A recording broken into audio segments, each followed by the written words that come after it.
আসসালামু আলাইকুম রহমতুল্লাহ। এটা লালন শাহ সেতু আর বাংলাদেশের রূপপুর পারমাণবিক বিদ্যুৎ কেন্দ্র। এখান থেকে দেখা যাচ্ছে এটা বাংলাদেশের স্বপ্ন, রূপপুর পারমাণবিক বিদ্যুৎ কেন্দ্র। পদ্মায় এখন প্রচুর পানি, অর্থাৎ পানিতে ভরপুর হয়ে গেছে। আর এই বিদ্যুতের লাইনগুলো সংযোগ দিয়েছে নতুন, এই যে পদ্মার মাঝখান দিয়ে যে খুঁটিগুলো দেখা যাচ্ছে লাল রঙের, এগুলো আগে ছিল না। এই রূপপুর পারমাণবিক বিদ্যুৎ কেন্দ্রের সামনে দিয়ে যাচ্ছি এখন।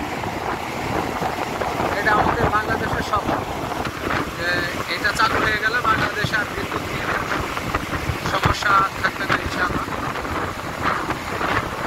অনেক সুন্দর একটি জায়গা। আর এই কাজটা করতেছে রাশিয়ানরা। খুব কাছ থেকে দেখাটা খুবই ভাগ্যের কথা। একদম আমরা কাজ দিয়ে যাচ্ছি।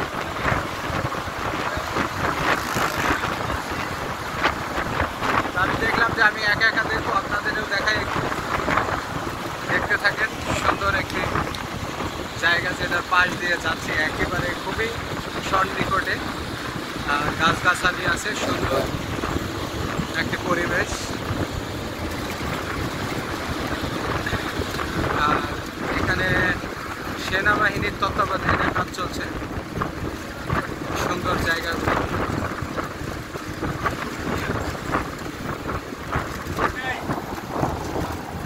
অনেকদিন পরে আজকে একটা লং ভিডিও করার সিদ্ধান্ত নিয়েছি, তাই আপনাদের দেখাতে চাচ্ছি যে রূপপুর পারমাণবিক বিদ্যুৎ কেন্দ্রে এগুলো আপনাদের একটু দেখাই।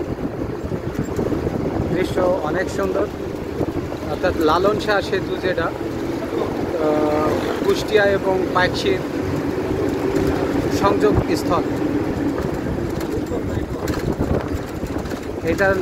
এই সেতু দিয়ে এই যে বাংলাদেশ সেনাবাহিনীর লোকজন এখানে কাজ করে তাদের তত্ত্বাবধানে, যেখানে অধিকাংশই রাশিয়ান লোকেরা কাজ করে।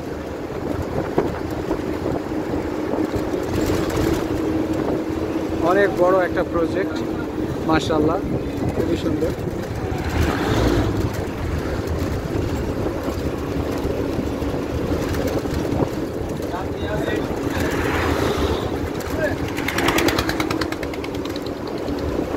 হাজার হাজার লক্ষ লক্ষ শ্রমিক এখানে কাজ করে। এভাবেই একদিন আমাদের বাংলাদেশ সারা বিশ্বের কাছে মাথা উঁচু করে দাঁড়াবে, পরিচিত হবে, সুনাম অর্জন করে। তবে দুর্নীতি, চোর, বাটপার এদের থেকে সাবধান থাকতে হবে, যাতে এরা কখনো ক্ষমতায় না যেতে পারে। তো ভিডিওটা কেমন লাগলো সবাই অবশ্যই জানাবেন। আসসালামু আলাইকুম।